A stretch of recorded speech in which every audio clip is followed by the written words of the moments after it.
All right, welcome back to the Bet Big Talk Loud podcast. I'm Chris Hodge. We are very honored to have Scott Baio with us, and this segment is sponsored by GirlsThatGamble.live. Scott, you and I were talking. You know, you're a little older than I am, but we grew up not too far away from each other. Yeah, there was a bridge that separated us, but only 15 minutes from each other, and my grandparents lived right where you grew up in Bay Ridge, Brooklyn.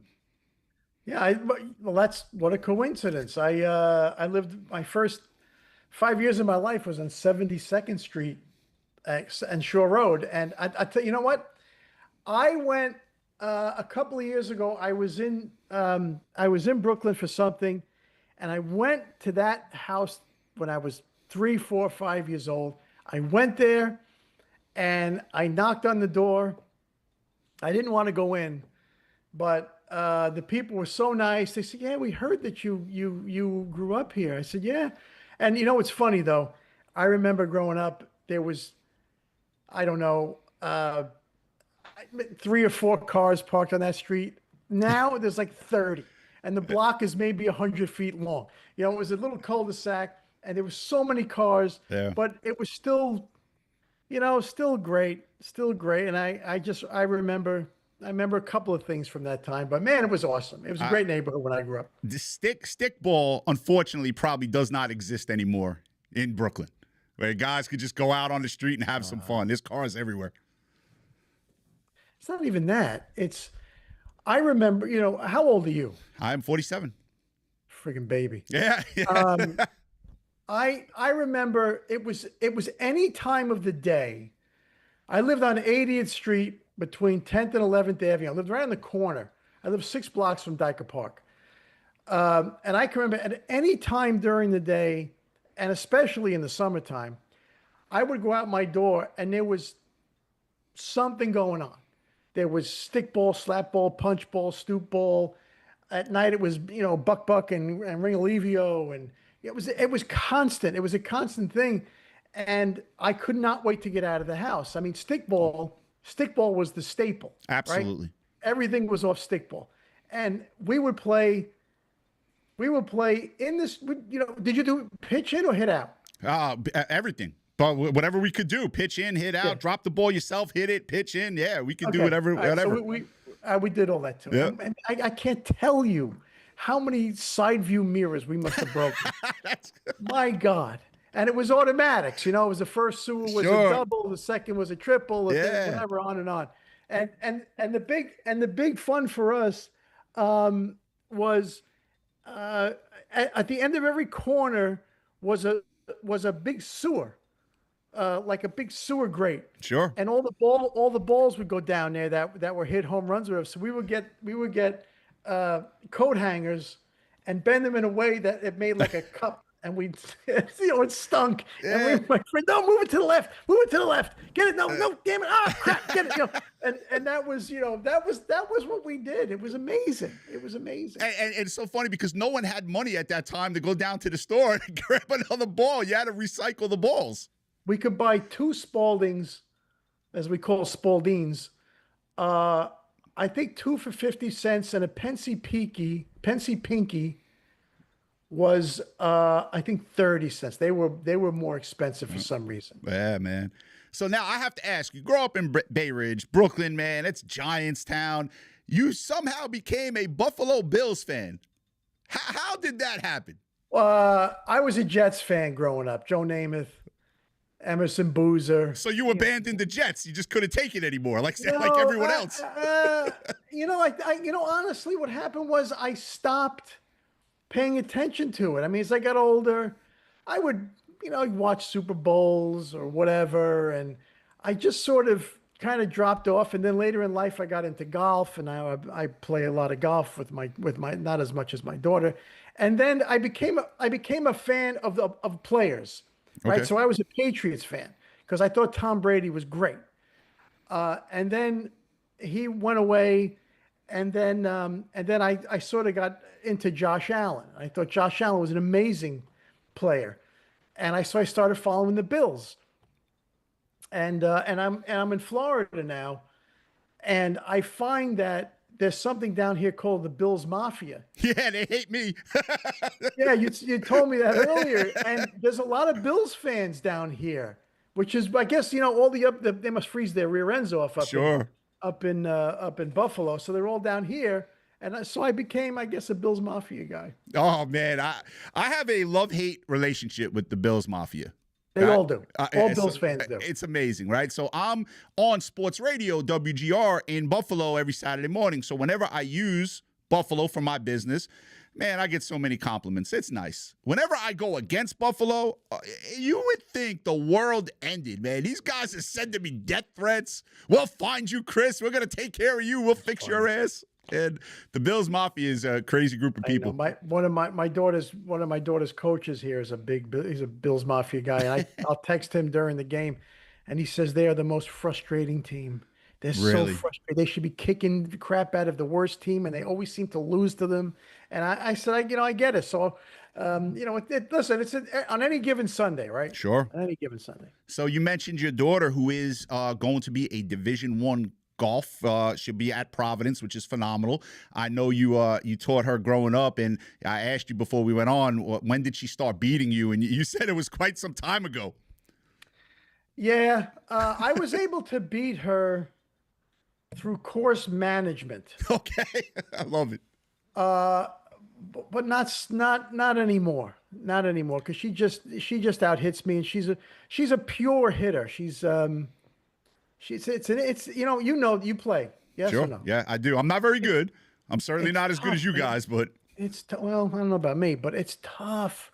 And I see her struggle out there, and it's frustrating for me. But I got her into it when she was like 3 or 4 years old, only because when she was a little girl, I can't play dollies. I just can't sit there with teacups, and I would sit there and go, oh my God, I love my daughter, but I just can't. I can't do this.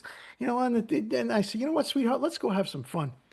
She said, what do you want to do, Daddy? I said, come on, we'll go to the golf course. She'd know what it was, and I'd take her out there, and I had a little set of clubs for her. And she'd hit a ball, and I would roll her around in a sand trap and then run with her and then hit another ball. And over time, like when I took her to the range, she hit the ball and hit it in the air. Like one of the first times I ever took her out, I was like, huh, well, okay, well, let's see where this goes. Right. And then here I am. Now, my oldest son, he's 26, and he beat me in basketball for the first time when he was like 17. And he beat me on a 3-point shot, and he actually didn't know he won.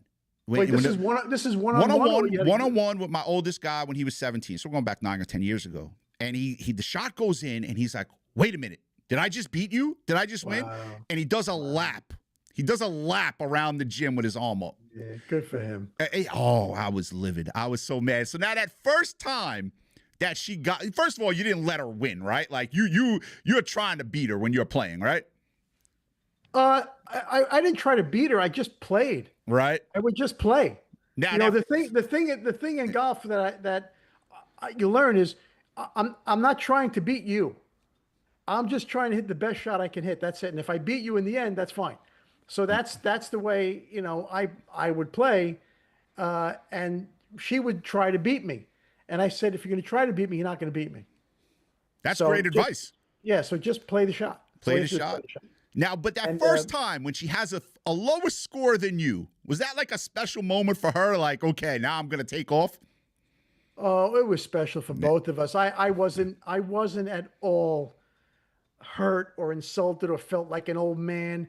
I was just like, okay, this is a hurdle in your life. This is something else that you've done. And and then after that I would beat her, and it's a tough game and up and down, and she beat me again. And then I play with her now. I can't outdrive her. I can't out hit her. I can't do anything anymore. Because she's just got to another level, and she's still growing physically, emotionally, and mentally in the game. Sure. So it's it is the hardest thing I've ever done in my life is watching her play competitive. Yeah. I can't. and I The can't, emotions. man, I can't hide it. And my wife gets so mad at me. And oh my God, the blood is in my coming up to my head and she hits a bad shot or she does something like, ugh, and she'll always look at me. So I had to remove myself. I can't be there. That's awesome. For Yeah, me, golf is like there's a great baseball movie from the 80s, Bull Durham, right? Kevin Costner, yeah, Tim Robbins. yeah. And there's a scene in that movie where Tim Robbins finally throws a strike, throws the Right. ball right down the middle. And he's like, oh my God, that was beautiful. What did I do? Right. That is how I feel when I actually hit a good golf shot. Ball goes actually where I want. I'm like, oh man, that was beautiful. What the hell did I do? It's like it's almost on accident. Well, that's the difference. I mean, my daughter will know where she's hitting it, and she'll know why. Yeah. Not Why me. it didn't go, why it didn't go where it went, why it didn't go where it was supposed to go. She'll know why, which is another huge growth in the game, right? So if you hit a shot, I mean, she hits, a friend of mine was playing in a pro-am with Phil Mickelson, who actually defended my daughter online, defended her, which I just will never. I hope I could thank him in person one day. And he was talking to Phil Mickelson, and so blah blah blah. And he says, the final thought of this is Phil Mickelson says, if I shoot a 65, there's probably 6 or 7 shots that I'm happy with. Really? You imagine? Yeah. If I shoot a 65, I'm drunk for days. But that's the level that these guys play at, and my my daughter's not there yet, but it's a different mindset. It's just totally different, and I don't know anything about that because I never played anything professional.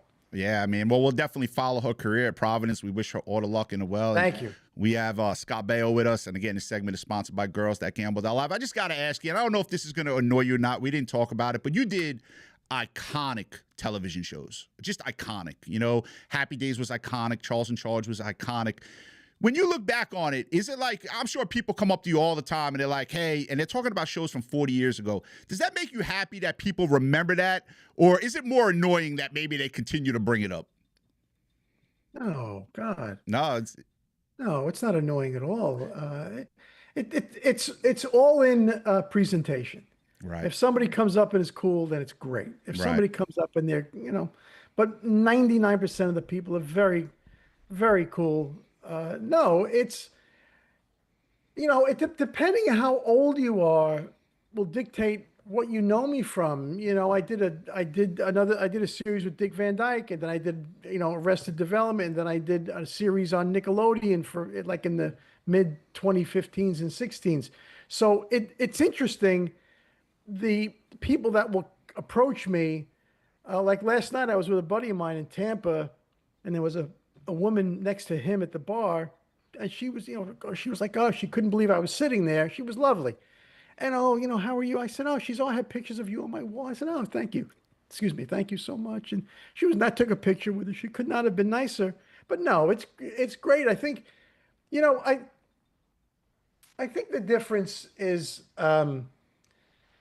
now, back then, a successful, even a mid-level successful show had maybe 15, 20 million viewers in a country of maybe 250 million. So now, if your show has 1 million people watching it in a country of 350 million, it's different. Right. And plus, you've got streaming. There's so much stuff to watch that, people say to me, have you seen this show? I go, I don't even know what the hell that is. I don't even know what you're talking about. So, back then there were more viewers per show. Now it's so all over the place. Like my daughter will say, hey, there's somebody from whatever. And I go, I have no idea what that is. I have no idea what that show is. She says, oh, Dad. I said, no, I don't know. I don't know anything about that person. And she's, well, it's on a show on whatever streaming she's watching, so it's, but people are wonderful. Yeah, I mean, those shows were two absolutely iconic, one right into the other. And I grew up during that time.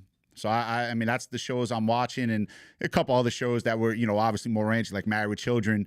But there was some, I feel like in that time, right, there were great shows. And I just don't feel like we have that anymore. Like I mean, maybe Modern Family was something in The Office, but I just don't feel like we have those great feel good shows anymore.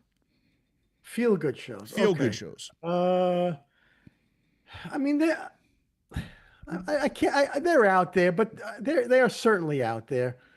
I just think there's so much, and so much of the stuff is, shock television. The wholesome show seems to have disappeared because everybody wants TNA or curse words or whatever. Am I making sense? There's Absolutely. no shock value. There's no shock. What was it you just said? Al Bundy. Married with Children. Married with Children. Right. I mean, that back then that was racy, and that's not that show. That show was like Happy Days now. There's nothing. Right. So. It just feels like when I speak to some people that were on television and movies from years ago, it just seems like they always say the same thing, and it's what we made years ago we couldn't make today. It seems like that's what they go back to saying. I don't know if there's truth in that. That's what I hear when I speak to people like that. Well, you probably couldn't make All in the Family today. that would be one. Yeah, but yeah, I can't think of any real sort of family show. Could Married with Children be on today? Oh, probably not. My God, he was so misogynistic and and a Neanderthal and and not a politically correct guy. He was a chauvinistic pig, and oh Lord, I doubt it. Although, I mean there are some shows out there. I mean, I love Tulsa King. Yes, he does a great job with that. That's cable, they say. Yeah, it's cable. I like The Blacklist, which I just got into. There's a lot of shows. Yeah, I think because they're deemed boring. You wouldn't want to do a lot of those shows today. Although, we'll see. You just said the term, and I guess we live by it right now, right? It's just the politically correct. I mean, just certain things that you try to say in comedy. No malicious intent behind it. Not saying anything bad, just in comedy. And they just attack you from it from like every angle. That politically correct stuff right now, that stuff is crazy. Yeah, I think that's kind of going away, especially with stand-ups. Jim Brewer is a friend of mine, and Jim Brewer's, I don't know if you've ever seen Jim Brewer live. Have. Yep. Phenomenal. And I know Seinfeld is telling everybody, go F yourself. I'm going to do what I want to do. And I think that's fantastic. But I'm hoping that we're sort of beyond that now because, you and I grew up the same, right? And I don't want to get, but unless you want to get political, I don't care. But right. People will, people know I'm a Trump supporter. And they say, how could you support him? He's such a pig, and he's so mean and blah. And I tell them, look, I'm going to explain this to you very simply. He's from Queens. I'm from Brooklyn. All right? I get it. Yeah. I'm cut from the same bolt of cloth that guy is. I make fun, and I have made fun my entire life of everybody around me. Sure. If you weren't my friend, if I wasn't tearing you down. Absolutely. And I wasn't yours if you weren't tearing me down. And to this day, I make fun of everything. Love it. To my friends, I rip them, I rip other people, and it's all done in humor. Sure. And that's what the president does. I said, so lighten up. And he's a construction guy. Lighten up. So I think people get so offended by everything. So I'm of the person, I'm not a political person, right? I just root for whoever's in charge. Just do a good job. Just do a good job. Make it the best country that we could possibly have. That's it, right? All their views and this, that, or the other, man. I'm trying to figure out who's going to win, Michigan State, Wisconsin tonight. That's what I'm trying to figure out, and how we can make some money off of that. But I don't root against people, man. I just want to see people do well, whether they're an actor, an athlete, a president. I just want to see them do well. And I'm not trying to pat myself on the back, but man, I feel like when people don't get their way right now, they lose their fucking minds. Like they just go crazy if they don't have their way. And I just think that's a bad way to go about things. Yeah. Yeah. Crybaby. Crybaby. Crybabies, right? I didn't get What my way. babies I'm do. gonna take my ball and go home. That's what babies do. Uh, And And you know bet because you grew up in Brooklyn. yeah. If you took in that time that you grew up, if you took your ball and went home, you got the shit kicked out of Yeah, you. you got your ass kicked. You got Yeah, beat and up. I don't remember anybody ever doing that. Why would you? Why? Who would do that? Well, like you taking the ball and go home. You're gonna get Yeah, chased. I mean, and even then, I mean, I don't. You know, we had kids in my block that were not great athletes, and they got in there and played, and we make fun of them, and they didn't. You know, they weren't jumping off bridges or anything. You know what I mean? It was just a different. I mean, you know, nobody wants Nick. We don't want. I don't want Nick. No, Nick sucks. No, you take Nick. I don't want Nick. I'm playing. You know, and that's the way it was. And Nick would get pissed off. You say, "Up yours, Nick," and you go play with Richie, and that's the way we handled it. You know, now it's well, Nick, it's okay. Come on, and we'll give you a trophy anyway, and it's all bullshit. I have 3 boys, right? And I would if they come home and if they didn't get their way or something, I work harder. Work harder. Like don't sit here complain about this bullshit. Work harder. Yeah. And I tell my wife this all the time, Scott. I think I'm a great father to 3 boys. I don't know if I would be a great father to a girl because I raised my boys a certain way that I don't feel like you could raise a girl that way. I just don't know. I think it's so different.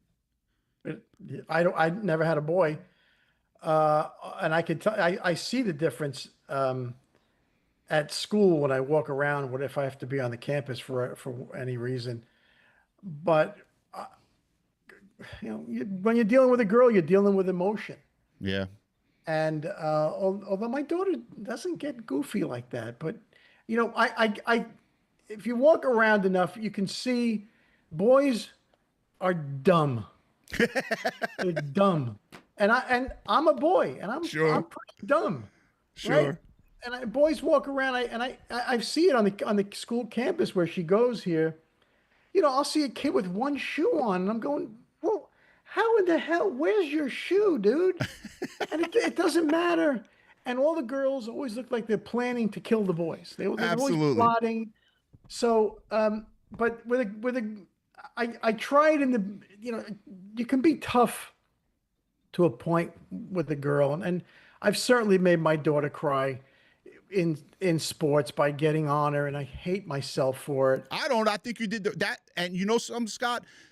I truly believe, Maybe. yes, your daughter had talent because talent can only, but the father pushing the athlete, I think is important. I really believe that. Yeah, but honestly, there's a line. And I don't know when I've crossed it. I hope I never have. I mean, I can tell you stories, caddying for her, and I let her down. And I did not mean to. I was trying to teach her, but I let her down. And that's the part that kills me, right? So I try, now, and I still get on her, and I hate getting on her. I just hate it. It's not easy. So I've told this story before. Something happened on the golf course, and she was crying, and we came off, and blah blah, and she was just distraught. And I said, you know what, sweetheart, I'm going to tell you something that maybe a lot of dads don't tell their children. I said, raising you is the hardest thing I've ever done in my life because 95% of the time I'm just guessing. I don't know what the right thing to do is. 5% of the time, that might be information or facts that I know. The rest of the time, sometimes I guess right, and sometimes I guess wrong. And today I guessed wrong, and I'm sorry. That's great. Well, that is actually great advice. Thank you. That is great advice. I hope she remembers that. So. None of it's easy. My brother has a 7-year-old boy, and it's all exhausting. It's wonderful, but it's a tough gig.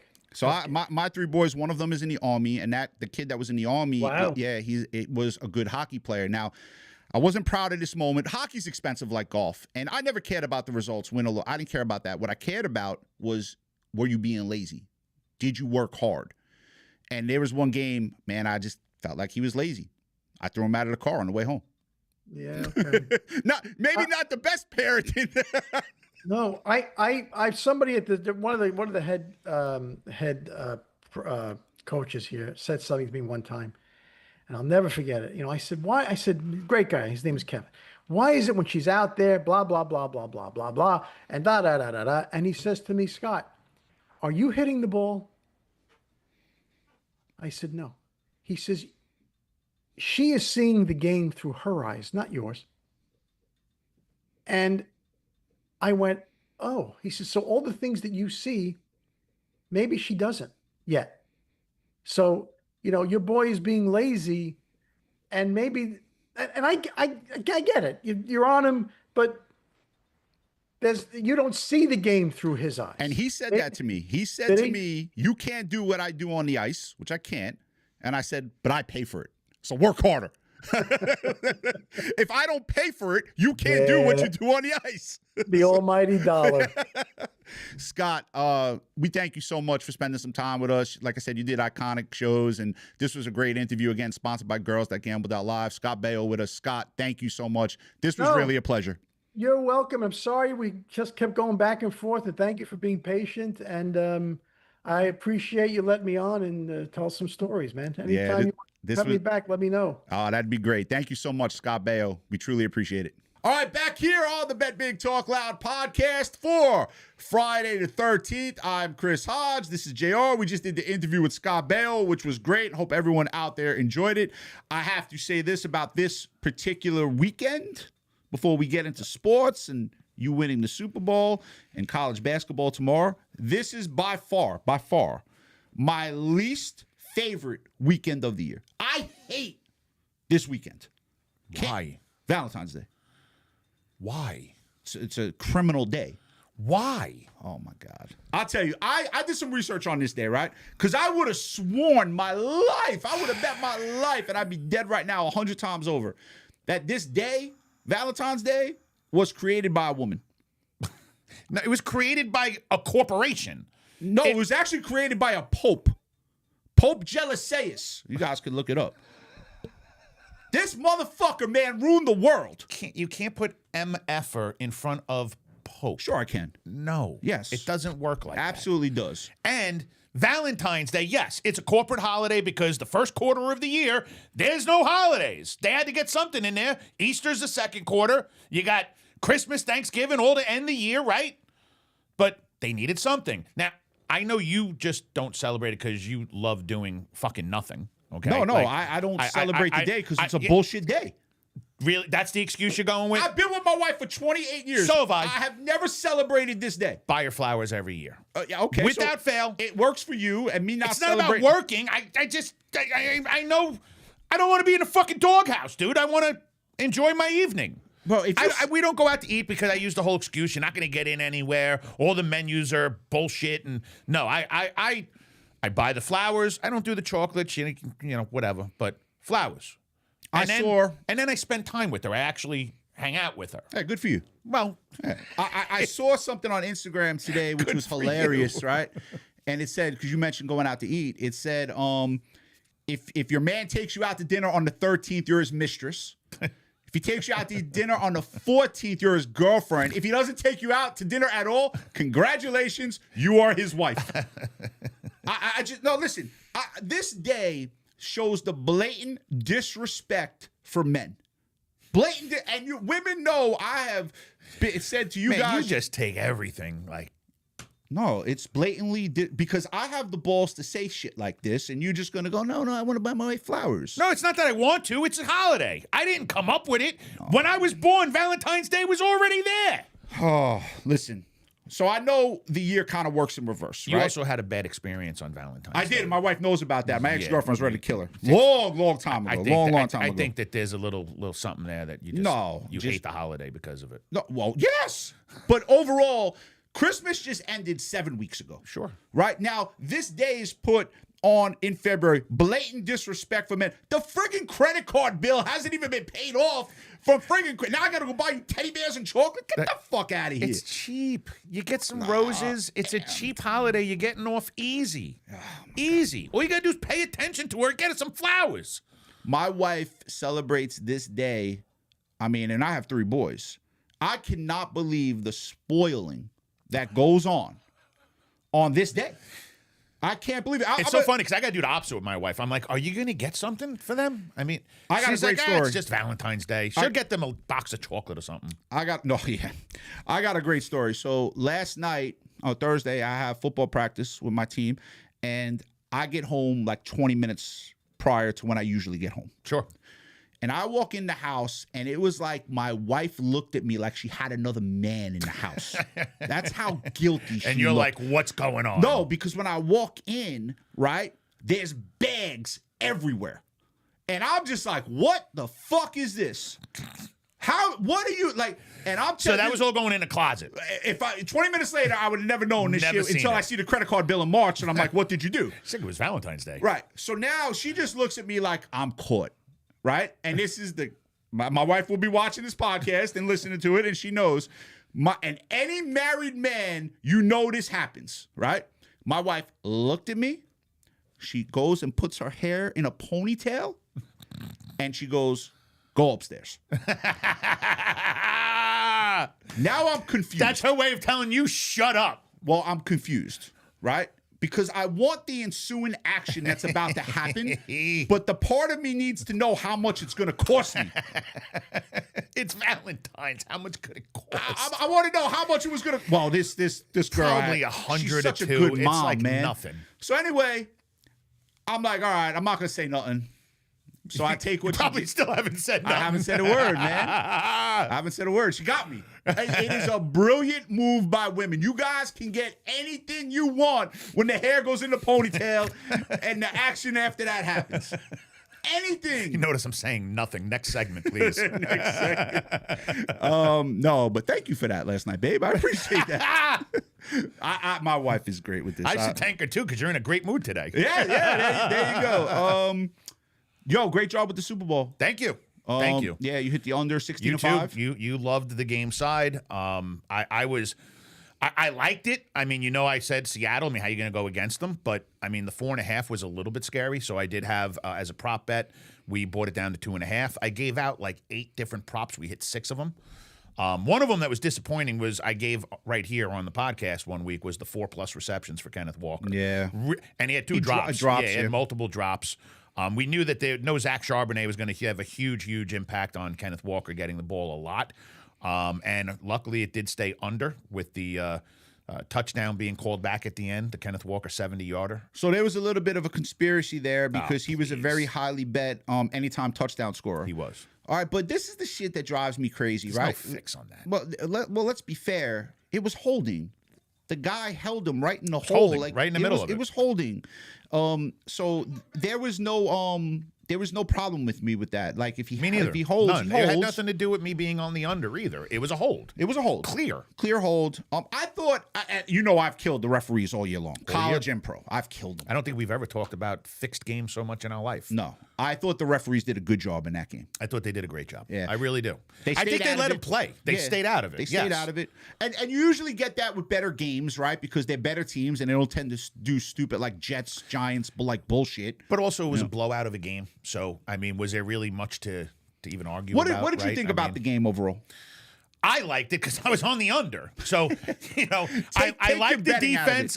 I mean, but that's what I was ready for a defensive game. Now, I gave out the over in Seattle 2 weeks in a row during the playoffs that they played. And then I told everyone it's time to reverse and go under. So I was kind of looking forward to like a Baltimore Ravens type Super Bowl back when they won with Trent Wonderful Dilfer. So that game actually went over, believe it or not. 34-7 went over. It sure did because the line was what, 38 and a half? No, I think it was 34. Was it that Because low? Baltimore's defense, They were so good. There were 2 kick returns for touchdowns Probably in that Super Bowl. I mean, people want to talk about how great some of the defenses were in the past, but to me, that's the greatest defense ever assembled. Yeah, By far. That Ed Reed and 85 Bears. I mean, it just, and that's what I keep hearing. Yeah, they're number 2. But that Baltimore defense was number 2. I put Baltimore number 1. And that's saying something because you're a Steelers fan. You guys never give the Ravens any credit. I hate them. I mean, best thing they did was fire Harbaugh. I thought it was a boring game. I really did. It was a boring game. I thought it was a if very you're not boring a football sports game. guy like we are, Yeah. if you don't have money riding on it, I mean, it was a that boring was definitely a football game. boring game. Yeah, it was a boring game. But now, the NFL season's over. Now we're on into basketball. Yep. NBA All-Star Weekend is this weekend, which the NBA has. No NHL for 3 weeks. Well, they got the Olympic Olympics. hockey. Yeah, I the Olympics. know, but still, I don't it's even like, pay attention. Where's my hockey at? Yeah, I don't pay attention. Well, you got to watch the Olympics. I have been. I actually bet US minus 3.5 in the first game. So -3. You degenerate. how about I hopped on to see if I can? I wanted to lay 4.5. What they win by?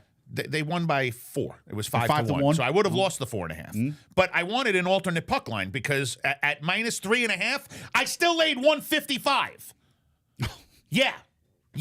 Criminals. Criminals. And no alternate puck line to go up where I could get them plus money. Yeah. Like you can in just about every NHL game. Criminals, man. Criminals. I told you this during the week. We're going a little bit off topic, but I don't really watch the Olympics anymore because once they moved to professional athletes, it was just like I watch professional sports. So what the hell do I need to watch the Olympics See, and I felt for? the opposite. I'm like, I was tired of not winning. I mean, certain events that we have the better athletes, but we're not using them. It's like, it's country versus country. It's not amateurs versus amateurs. That's what your words were. It's supposed to be the best amateur athletes. That's what it used to be, 30 or 40 if years ago. every country was only using amateurs and didn't have their own leagues, I'd be okay with that. But if we're going to really go country versus country, can we put our best athletes on the field against their best athletes? Well, you got to understand something, right? So really the professionals is basketball. The pros come in. Sure. Obviously hockey. And other teams are getting better now. Right. The world has gotten better since world the is- Dream Team. Yeah, they've caught up. They're getting there. I wouldn't say they caught up yet, but they're getting there. Oh, they're catching up. Yeah. The NBA, we still have the best athletes, United States, but the Europeans are really doing well and they're trained well. I just liked, you're never going to get a 1980s Miracle on Ice team. You're never going to get that again. And I just think I'm that's okay a crime. with that as long as we're able to win medals. I mean, there was a miracle. That was a miracle. It was a miracle. Yep. It was great. But best of luck to all the United And now States. we don't even have Russia in there. Yeah, best of luck to all the United States athletes. Certainly rooting for you. No doubt. Bring home the gold and, Yes. and do that to the best of your ability. The NBA All-Star Game is this weekend. I have never in my life seen an organization go out of their way to ruin a product and a weekend like the NBA has done. It's been happening, I would say, since the Las Vegas game. Since they went and did the All-Star break in Las Vegas. That had to be about 15 years ago. That's when it really started falling apart. I think when it really began falling apart, I spoke about this yesterday when I had Fred Davis on the Bet Big Talk Loud podcast. Fred's doing a great job, by the way, down in Dallas, 105.3, the Fan After Dark, #1 rated show down in Dallas.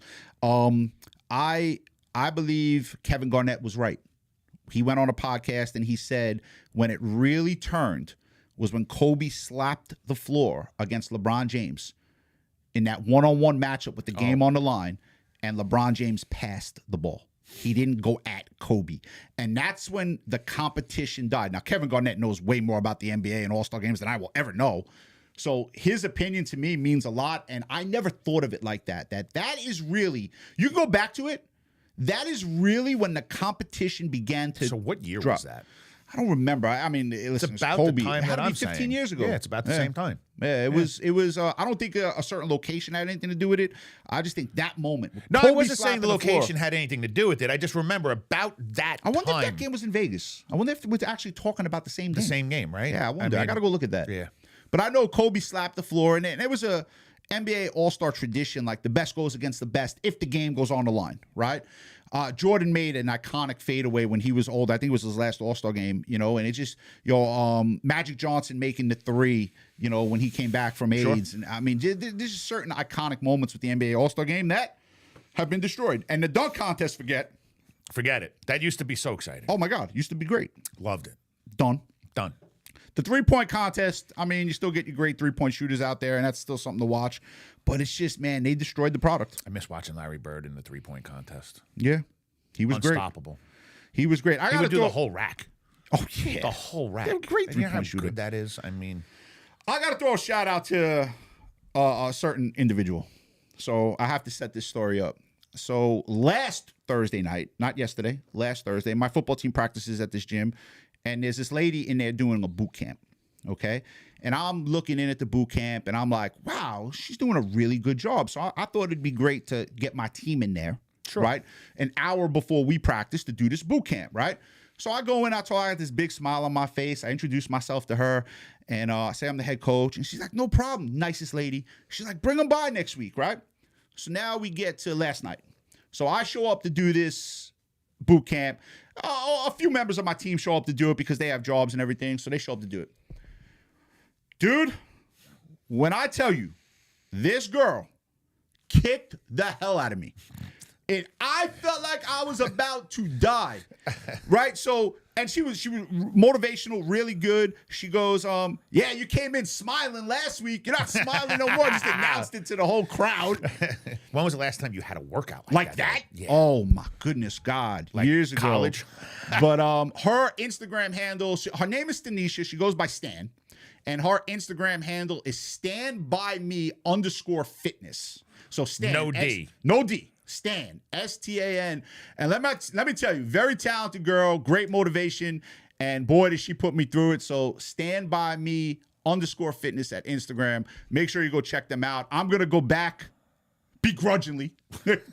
Not begrudgingly, but next week, man, I'm gonna be back. If I were you, I'd get on the treadmill a couple times before you get over there. You ain't kidding, man. Because But- sounds like you were winded. Winded? I was about to die. How's everything feel? Are you sore? So I came up with a little bit of an excuse. I'm gonna tell you the truth now. Now you got me on camera. I'm gonna tell you the truth.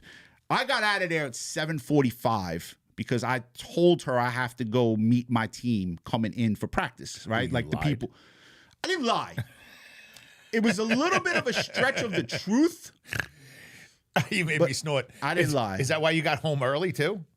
No, we Because just you were so beat up. well, Guys, we're calling it early and in tonight. practice, the reason why we got home early, just so you know, is I didn't condition the guys last night because a lot of them did the boot camp, and I didn't condition them last night. But stand by me _fitness on Instagram, man. Go check her out. And if you're in the Brooklyn area and you want a boot camp that's going to get you into great shape, go see Stan.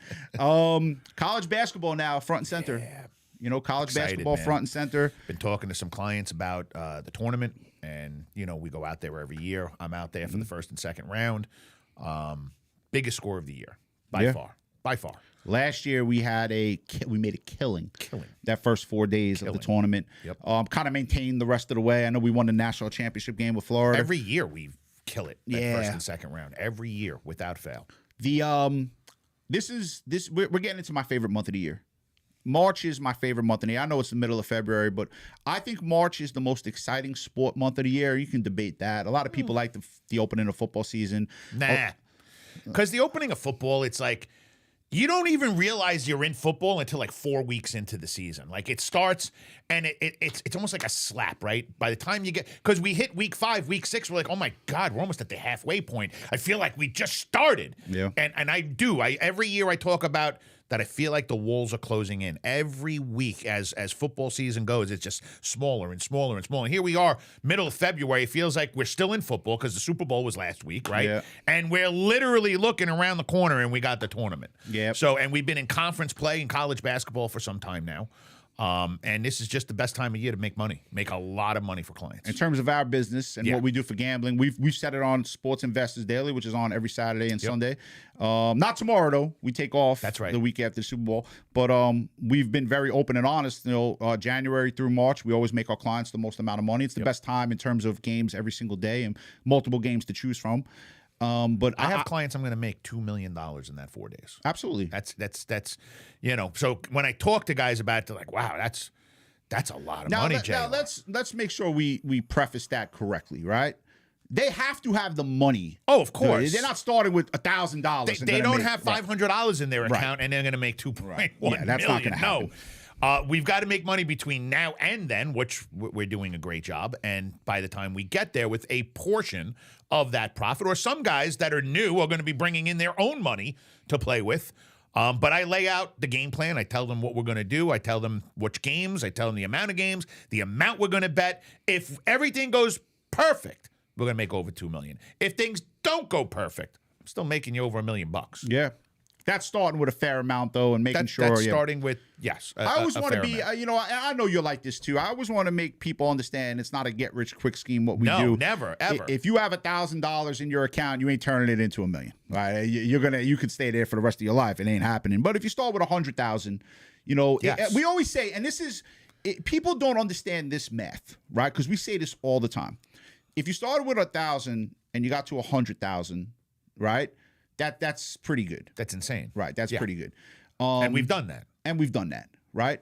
But starting with 100,000, now I know that's 1,000 to 100 is 100 times, right? Mm-hmm. But starting with 100,000 to get to $1 million, right? And that's only 10 net wins. only 10. Yeah, if you think about it. Correct. But it just seems like the people who start with more money always have more success. No doubt. And the people who don't wager on their own, like they don't need parlay action on a They don't need Wednesday. action every night. They don't need the small plays. They just wait for the big game. Yes, Yep. those are the guys that make the most money. Always By have far. been. Always. And we say that. Yes. We say that on radio. We tell all our customers But that. if a guy's starting out with $2,000 or $5,000, they're not going to get there with 1 or 2 games a week. So you have to take more risk, right? Yep. And put more games out in order to build up that Here's my problem with a few of those customers, and I tell them this.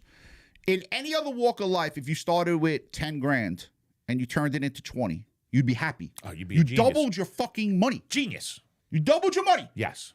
You turn 10,000 into 20,000. It's like, hey, what we got more? What's going on? What, Like, this is it? right? Like that's it? When the hell have you ever turned 10 into 20 legally? When have you ever done that? And not had to get Without lucky without on being- an options trade or futures trade. Without yeah. being the local drug dealer down the street. Whenever have you done that where you don't have to worry about getting clicked up? Jay-Z turned 100 large into billions. Yeah, we're not going to talk about him and all the shit that he's going through right now. But college basketball, there's some great games tomorrow. There's some great games. Kansas playing Iowa State. That's going to be a great game. Iowa State, just flat game. Kansas. Peterson's mommy going to let him play? It's amazing what this kid does, man. It is There's amazing. no way I would draft him. Oh, he's a top 3 pick. I know he is. If I owned an NBA team, which I don't, I would never draft him. He looks like he's a little bit of a parent's boy, mommy and daddy boy. Correct. You know? And I'm not going to have to deal with his mother because I want to deal with him. That's not going to happen. Well, he'd be a professional. Bill Self, God bless him. I don't know how he's doing it. I hate to use this term, but this is what it's got to. Not figuratively, okay, or not literally. They sold their soul. They sold their soul. This is why Saban got out, right? Yes. I mean, he wasn't dealing with this. He wasn't bullshit. going to go kiss ass and try to get. No, this is how it is. Plain and simple. I'm Nick Saban. I'm the best coach of all time in college football. I'm not listening to your bullshit. And I got to kiss your ass? Yeah, not Get happening. out of here. Yeah, and I respect what Saban did. I've always thought, I do believe the players should be paid. I've always I said believed that too. yeah. Yes. But if you're a guy Not who's, millions. oh, well, whatever they bring into the organization or the team or the school, By the way, I saw something on Instagram as well. It was Alabama athletics. So again, all this Title IX and all these sports that these women and non-money generating sports get to play. You should just get on your hands and knees and say thank you to football and men's college basketball. Yes. Because if you look at Alabama, they released their report for what teams made the most money. The football team and the men's basketball team literally funded the entire sports programs at Alabama. Women's Every year. tennis, men's golf. Every year. Every year. And yet they take shit for it. Yeah, absolutely.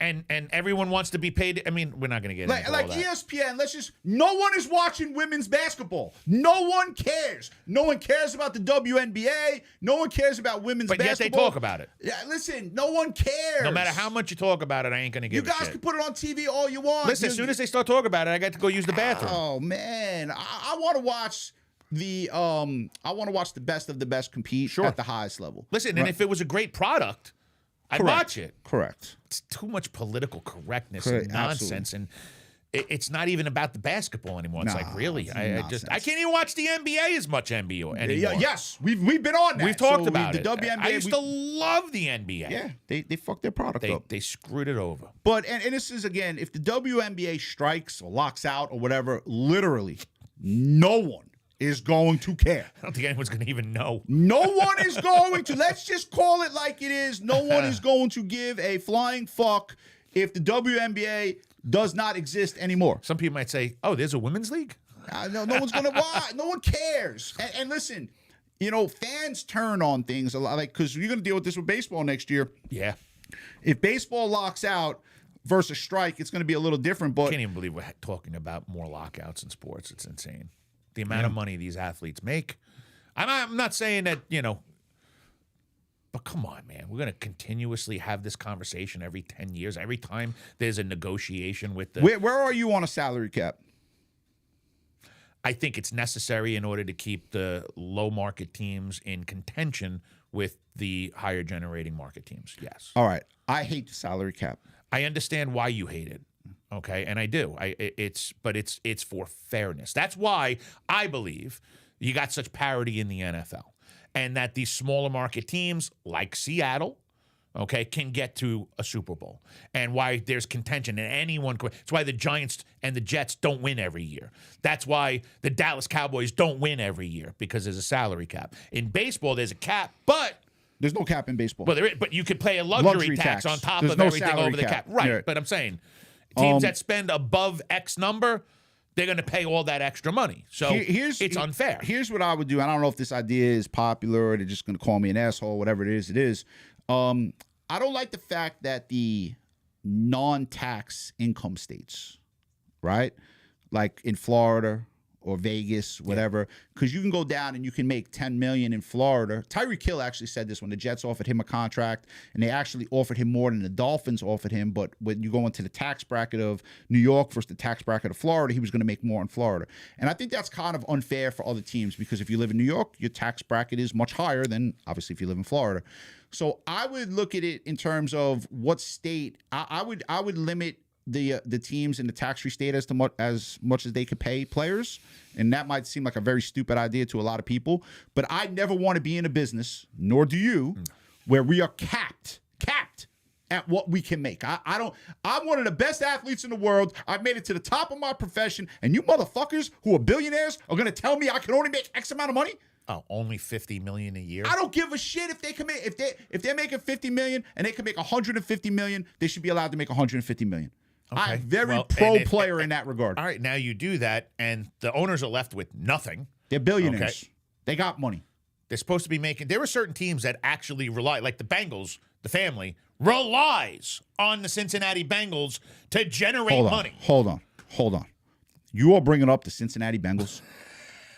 There's 100 professional sport teams, 120. That are ran by billionaires. Hold on. You brought up literally the worst run organization in the history of life. Jets. No, Woody Johnson owns fucking Johnson & Johnson. I know, and they still fail. The Bengals owner is an idiot. But they rely on that revenue. They have to. They suck at everything else. That guy's a moron. The Brown family. They're terrible. Terrible. That's the team you brought up. You could have brought up someone else. That's why I'm saying they wouldn't be able to compete. If there's a salary cap, they can compete. Yeah, I'm back and forth on it. I don't believe there should be a salary cap. I love the NFL for that reason, because of the parity. I love the luxury tax system. I actually love... Now people are going to complain. Well, the Dodgers are winning all the time. First of all, the Dodgers aren't winning all the time. The Dodgers has won the last two.